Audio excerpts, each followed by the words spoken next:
on, everybody? Welcome back, Dude to Bet Daily, August 19th, 2023. We got some Saratoga, we got some Del Mar, we got some baseball, we got a best bet coming from the NFL preseason as well. I know Aaron's excited about that one. So we're going to go a little bit all over the place here, but we'll kick it off with some baseball action here. Mariners going into Houston, taking on the Astros. Astros minus 145, total sitting at 8. Aaron, start with you. What do you like here? It's a great day for baseball. There's a lot of big games, a lot of really good games. I thought about doing a best bet in baseball today, but boy, I just thought there's a lot of toss-ups today, including this one. Mariners have been on a roll here. I'm going to take the Seattle Mariners once again tonight. I think they get it done, plus money on them. The Astros, they've just been up, they've been down, they've been up, they've been down. The Mariners here lately, and we talked about it a few weeks ago, they're just playing really, really solid. So, you know what? Plus 120, plus 125. Give me the Mariners. I'm with you here. I mean, it's a good pitching matchup. Two equal pitchers on either side on the bump for both teams here. The offenses, I don't really see a huge advantage. Feels like this should be a lot closer to pick 'em than what it is. So I took the Mariners plus the 125 as well. Magic, you're shaking your head. What do you got, Captain? I like the Mariners. I really like the under here. 8's a low number to kind of take in baseball for an under, but excuse me, you got two teams that have very strong bullpens. The Mariners' second lowest ERA bullpen in Major League Baseball. The Astros are ranked 6th, so I expect a low-scoring game, a tight game. This is a game that matters between these two teams as well, so I would take the under. I love all of the jokes that are flying in the chat right now. We even got some love for Julia Shining. We'll get to that a little bit later in the race of the day. She returns to Saratoga. Head out to Texas. The Brewers going in to take on the Rangers here, minus 130. Total sitting at 8. Another good pitching matchup. Dunning on the mound for the Rangers here. Someone I've been looking forward to fading. I feel like today is the day you do so. You got Peralta going from Milwaukee. I'm surprised the Brewers were a dog here. It feels like the Brewers should have been slightly favored. So give me the plus 115, 120, depending on where you shop on the Brewers here. Magic, what are you doing here? I'm looking up right now to see what the first 5 innings line is. I want Brewers first 5 as long as it's going to be nice. Minus 105 for the Brewers first 5. That's what I'll take because of Peralta pitching for the Brewers. A little nervous about what happens if and when he does leave the mound for him. The Rangers bats can get hot, but at least for the first 5, I think the Brewers for sure can win that. Aaron's got a face because the first 5 line has minus 105. It's minus 115, minus 105 first 5. Basically saying the starting pitching edge is to the Brewers. However, the full game edge a little bit more to the Rangers. Aaron, what are you doing here? Yeah, that's an odd one. Usually it's not like that. So that's why I made that face. I wasn't doubting Magic. I was just I was very much doubting Magic. Let's be honest. All right, let's talk about this. I'm so glad. I'm not calling a photo finish live on air. It's or telling a payout that's incorrect live on air. All right. Let's talk about this one. I'm glad you brought this up. I did not tell you to do this, but last night, so my brother-in-law and everybody, there's a bunch of people in town, and we were watching Brewers Rangers, and we took $100 straight up bet. I took the Brewers, he took the Rangers last night. The Brewers won 9-8. It was 9-4 in the bottom of the ninth, and the Rangers almost came back and won. So I'm glad you picked this. I'm going to go the Brewers again tonight. I'm with you. I think the pitching matchup is more favorable tonight than it was last night for the Brewers. They're a weird team, this Milwaukee team. When they're supposed to win, they lose. When they're supposed to lose, they win. So give me the Brewers and the plus money here. Like I said, they could lose to anybody. They could beat anybody. They're a weird bunch. Yeah, well, it feels like the Rangers kind of similar to that, too, where they can lose or win to anybody. Got swept by the Padres before ripping off 8 straight about 2 weeks ago as well. So it's just another team that has been up and down throughout this whole process. When you have the lack of consistency from two sides, I'm almost always taking the dog, especially when I don't see a huge pitching edge toward the favorite. So lots of Brewers love here. We'll see if they can get it done. All right, let's jump over to the Alabama, the race of the day, headed out to Saratoga, 1.25 miles over a fast dirt track. It's interesting where we've had all of these fast dirt tracks, but races off the turf just because of the accumulation of rain over the meet so far, where it makes it so hard to keep those races on the turf. Really fun field in this one, not going to lie. We got 10 fillies going postward here. Your favorite's going to be the 2-horse Wet Paint, who probably would have preferred yesterday's track where it was sloppy as all get out versus today's fast track. Right to the outside, Julia Shining, half-sister to Malathat. We'll see, or full sister to Malathat, I'm sorry. We'll see if she's able to get it done. We've also got Gambling Girl in here. And then Randomized, making another return to a Grade 1 stakes here after disappointing in the Acorn. won the Wilton very impressively, 97 buyer, easily the highest buyer of the field, easily the highest last out buyer of the field. Aaron, you go in there, you're going somewhere else on top. This is a tough race. This is just a really tough race for me. I went a lot of different ways. The way I look at this, I think there is a lot of speed signed on. I really think the 8, the 10, the 6, maybe the 9 a little bit. I think these horses are going to go, and I think that's going to set it up for the number 2 Wet Paint. But I don't have a ton of confidence in her here. But I thought she ran exceptionally well last time in a race that didn't quite set up for her. So I think this race, with the setup, if she kind of fires that same race back, I think Wet Paint's going to be tough. But there's a lot of different ways you can go here. I did take the favorite, but I wouldn't be shocked if she gets beat in this spot. Yeah, I think the fact that Chocolate Gelato's in here really sets it up well for Wet Paint because, like you said, I randomized I respect, and I don't think the distance is going to be a problem here. That's a daughter of Nyquist, who obviously won the Kentucky Derby, won the Breeders' Cup Juvenile, so the 1.25 miles shouldn't be too tough for her. But, man, the pressure should be on from the word go here. They should have a pretty quick pace, as Aaron referenced. I think it does set up for Wet Paint. I'm a little interested in Julia Shining coming off at 1.25 miles here because the longer the better for her. And I kind of like the one horse a little bit here on the rail as well, Sacred Wish, who I thought ran really well in that CCA Oaks, ended up losing to Wet Paint by a neck. Should sit a closer trip to this speed, so if for any reason the speed backs off a little bit, Sacred Wish should save every inch of ground and be able to make a nice run in the stretch. All that being said, I think Wet Paint gets the job done today. Magic, who you got? I respect Wet Paint. I've got her on top, but I think this also can set up very well for the number 9 Taxed. And Taxed has been a different horse since they took the blinkers off of her 3 starts back, and she ran a good second to Wet Paint in a race where Taxed had a little bit of traffic trouble. But a big difference, I think, that aside from taking the blinkers off, is her running style has changed. She, in her last few races, has sat a few lengths off of the early lead. And I think that that's what's going to be key to do here. Let the 8 go, the 6 go, the 10 go. Try to be in that second flight of horses and make sure that you've got Wet Paint behind you. Because at 1.25 miles, Wet Paint might be the best closer, but that 1.25 miles, it's harder for her to really kick in and grind it away at that longer distance. So I think that Tax could set a really great trip here.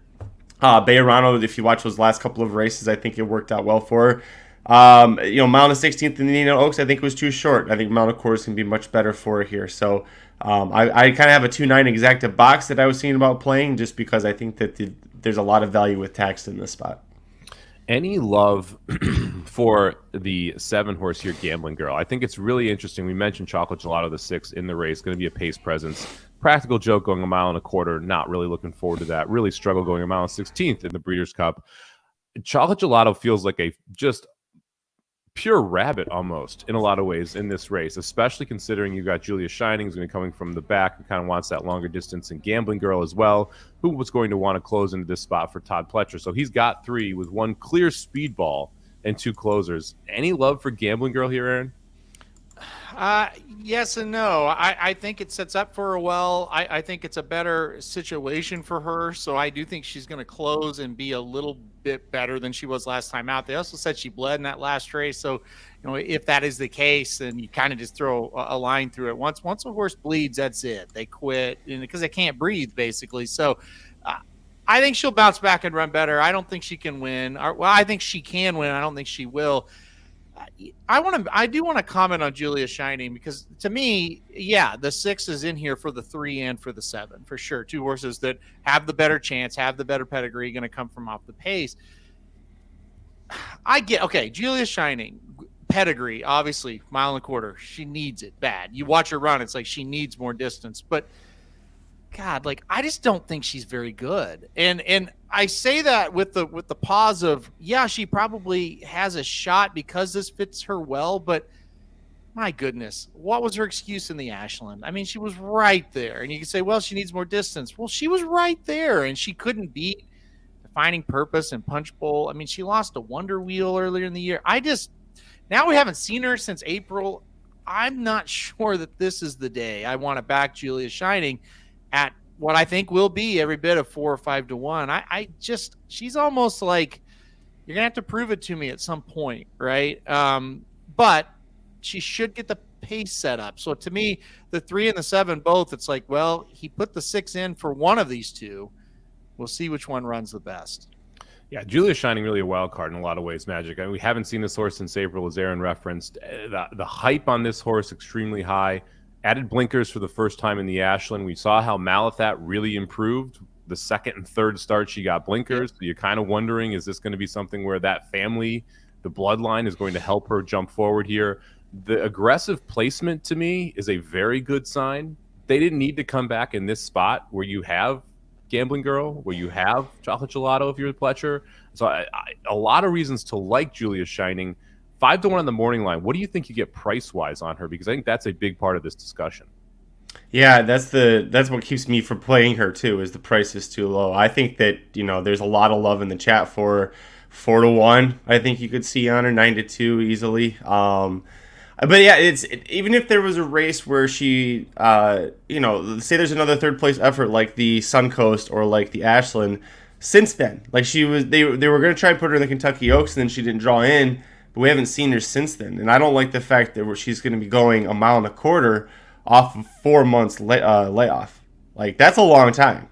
I'm with you, Aaron, but you combine that with the fact that the breeding's there, but we haven't seen her in so long, and 5-1 going to be lower than that. That's too low. Like, I need like 8-1, 10-1 to be considering her in this spot. All right. It's because you need that price, because it's like, what have we done to get 4-1 in a grade 1 off 134 days layoff? That's we just don't have that resume, right? I mean, I get it. But look, I'm sitting here saying all this about her, and I'm not going to be shocked if she wins, because I don't think this field is much. Well, she could do it. That is the key here. Why is she 5-1? This field isn't that good. I mean, we talked about the high buyer 91.7 coming in here for the 8 horse. I think there's a little bit of skepticism as whether or not that's accurate. Your favorite here never run a 90. So if you look at the numbers, just sheerly on the numbers, it wouldn't take that much for her to improve and get by anyone in this field. You got a lot of high 80s. You don't really have anyone outside of Gambling Girl, who popped the 92 in the Kentucky Oaks and the 97 from randomized last time, that's been able to eclipse that mark. I guess Tax did run a 90, winning the Black Eyed Susan as well. It's only 3 horses, but none of them really dominant. The highest number probably pretty skeptical. And oh, by the way, Irad jumps off the 8 after that effort to ride the 7 as well. So an interesting jockey switch there. One horse I want to mention here before we move on, Magic Fireline, the 5 horse, 12-1. The other Chad Brown here ran well at Belmont, and then kind of threw a dud in as the favorite in the Del Mar Oaks. Jumps back here. Now you're getting a much better price for a horse that probably wants to sit just off the pace and should get something to chase. This is a daughter of Arrogate, quality road mare. Distance shouldn't be an issue. Any interest in the 5 here at an upset chance? I mean, if you're looking for a total bomb, I mean, this is a great place to go. If not with Tax, Fireline. I mean, we've seen what Arrogate himself did, 1.25 miles at Saratoga, so could potentially do it. This is surprising. Castellano and Chad Brown in the last year together, 39% winners, 61% in the money. So it's especially underneath. This could be a great horse to use underneath if you're trying to beat either Wet Paint or Julia Shining or Randomized. I think you can beat 1 or 2 of those horses for sure in the top 3. Aaron, same question to you. Guys, this almost feels like a Fireline wins the race type of spot. It's just such to me, it's either like I'm going Wet Paint or I don't really know what's going to happen. It just seems like a very weird race. So I would not be shocked at all. I did not put this horse on any tickets, but I wouldn't be shocked at all if this horse wins. And I just, you kind of look at it and it's like, well, I just don't think this horse is quite good enough, to have the, grade 1 Alabama by her name. But gosh, are any of them? I'm not sure, And like you said, Wet Paint, who's done really well, won a lot of races this year, has never popped a number that's much. So it's an odd one. It's a really odd one for sure. Should be a fun race there, smack dab in the middle of the late pick 5 from Saratoga, race number 9, the grade 1 Alabama. Make sure you're checking it out. All right, let's jump into the best bets of the day. We'll start out with Papa Dude, who hit his parlay on Thursday. Unfortunately, we didn't have a show yesterday because Aaron and I were too busy updating Saratoga because the changes came out so late. But we're back today here, and Papa Dude back to a parlay, taking the Cubs and the O's, plus 140 when you tie the 2 of them together. Like the Cubs pick, they should be able to bounce back today. Steele on the mound, one of the better pitchers in the National League, taking on the Royals. The Orioles here taking on the Athletics. I like the fact that we're fading the O's or the Athletics and we're fading the Royals, so not a bad way to start out there. I'll jump into my best bet here. I'm going to go to the NFL preseason. I'm going to take the Kansas City Chiefs. We're going to lay a touchdown in the first half, which sounds crazy because it's a preseason game. But guess what? Kansas City is playing their starters on offense the entire first half. Guess who they're playing? The Arizona Cardinals, who are playing their second stringers for the majority of the first half on defense. Let me tell you how that's going to go. Not well for Arizona. On top of it, you're getting every single starter on the defense as well, except for Chris Jones, taking on a journeyman second string offensive line with Colt McCoy behind it from the Arizona Cardinals perspective. This screams 21-3 at half. So give me the Chiefs. I'll lay the 7. I don't mind doing it, especially after Mahomes had one drive last week, and they got stopped on 4th and 1. And Patrick Mahomes is one of the most competitive people in the world. He's not going to be happy coming into this. I think they absolutely light up the scoreboard in the first half. So I'll take the Chiefs minus the 7 in the first half. All right, Magic, let's jump over to you. Talk about the Yankees-Red Sox. I was laughing because they're back in the stadium where the last time the Chiefs were there, they were winning the Super Bowl. But also, the Chiefs had more wins in that stadium last year than the Cardinals did. And it's the Cardinals' home stadium. I just love that stat. Anyways, Red Sox, Yankees, under 9. This is coming down to the pitching. I love the fact that Garrett Cole's been dominating for a Yankees team that really can't score any runs, so that's 2 good things for the under going for us there. Cutter Crawford starting for Boston. He's been better in the second half of the season than he was in the first half. His last 10 starts, opposing batters are hitting just 236 off of him, so combine that with the Yankees not having a good offense and strong pitching from Garrett Cole. Oh, by the way, the Yankees have the number 1 bullpen ERA in Major League Baseball, which I found surprising. That's just really further underscores how bad their offense has been this year. But, yeah, I'll take the under on this one. I think the Yankees can win, but the value is going to be in playing the under, and I was very surprised the under 9. I like it. I hate I don't like playing Yankees overs. It feels like that's one of the bets that gets played way too often. All right, Aaron, let's go to you. Let's go to Del Mar. Tell us about the 6-horse race number 2. Yeah, I got a couple things. I think if you want to take a shot with the Red Sox today, that might be okay. They're a plus money. They're in New York because of Garrett Cole, but I like Magic's bet the best, but I like the Red Sox a little bit as well, so I think that's a good one, Magic. Yeah, listen, we're going to go to Del Mar. Race 2 on the card here. Going to go number 6, Smooth Salute. I see you, Magic. You're ready. Smooth Salute. Look, horse stretches back out to 1 1/8 today. I think that's where he's going to be best. Last time out at Del Mar, kind of sat off a pretty slow pace, was able to get the lead, then kind of outfinished going a mile. I think he outfinishes them going 1 1/8 today. I think he sits right behind the 1, just tracks, tips out at the top of the stretch. I think he's the one to beat as they turn from. So the number 6 Smooth Salute in race 2 at Del Mar.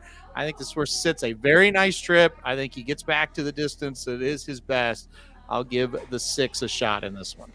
I have the 6 on top as well, so I like that pick. I've actually got a 15-1 shot, the 7 in second in that race. Smooth Salute has 2 of 3 siblings that have won graded stakes on the turf. Not a bad thing there from the family as well. So like what the 6 should be able to do moving forward from that perspective. 5-2 in the morning line, not a bad price. I think you're going to get every bit of it, too. Decently competitive race. There's 4 or 5 bet horses I do think are going to take some money, so hopefully we can stay above 2-1 there for you on the best bet, Aaron. Yep. All right. Anything else that we want to talk about here before we jump off? Aaron, I'll let Smooth like Straight's brother.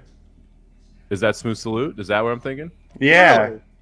Yeah, it's his full brother, because we covered that race in Del Mar on the Magic Mike show. He was your top pick then, too. Yeah. Yep. No, that didn't work out as well. Thanks a lot, Magic. Aaron, any thoughts on the Grade 1 Del Mar Oaks before we take off? Race number 8 from Del Mar today? I like the 5 quite a bit. Assinet. I think that is a really, really, really good horse. So I like that one a lot. I think that's a really nice race, though. I think it'll be a lot of fun. And is that what Kevin O said? Is that true? That's true. Yeah. Holy cow. What's that? It says Cave Rock died. Oh, no. What happened? Yeah. Does anybody He know? had he colicked. He had a hernia. Jeez. Small intestine lodged into the left side of his balls. Ow. Ouch. Damn. This happened at the end of July. Wait, he died at the end of July? That's what this is saying. Holy. Baffert just announced it. Wow. Well, I'm looking on Twitter right now. there's a lot to unpack here that I don't really want to unpack at the without knowing more details, but that's crazy. Yeah. Well, I'd send you the link to the tweet, Aaron, but you don't get on Twitter. I will not click on that Yeah, or look at that's it. not a great place to get all your information. I agree with Aaron and Assinet. That was my top pick in the race as well. I do like the 6 Impact Warrior, who I think is a pretty nice horse and faced older last time as well. Magic, I believe you were on the 5 as well in Magic Mike show. Is that right? For the Del Mar Oaks, sorry, let me pull up those PPs. I had the no, I was looking up the Cave Rock thing. No. Yeah, Anisette I loved in the Del Mar Oaks. I thought that she's going to be pretty strong in here. I really liked Be Your Best as well, bringing that East Coast turf form over. She was a neck away from beating Prerequisite in the Grade 2 Wonder again, mile and 8. That's what she's racing at today. So I think I just went with those two, 5-9 in this spot. And Rob, it's race 2, horse 6, not horse 2, race 6. So just Did I say it wrong? The graphic was right. I just double checked because I often make that type of mistake. So just wanted to clarify that for everybody. All right, let's run through the best bets here. Take off. We'll be back same time, same place tomorrow. Best bets around the sports and horse racing world. Aaron going to Del Mar, race number 2, horse number 6, 5-2 on the morning line. Give me the Chiefs. We're laying the 7 in the first half with all the starters. Magic taking the Red Sox Yankees under 9. Papa Dude back to the parlay life, taking the Cubs and the O's plus 140. 2-1 for the week, up $163, up $371 for the year. Thank you very much for joining us. Good luck with all your bets today. We'll see you tomorrow.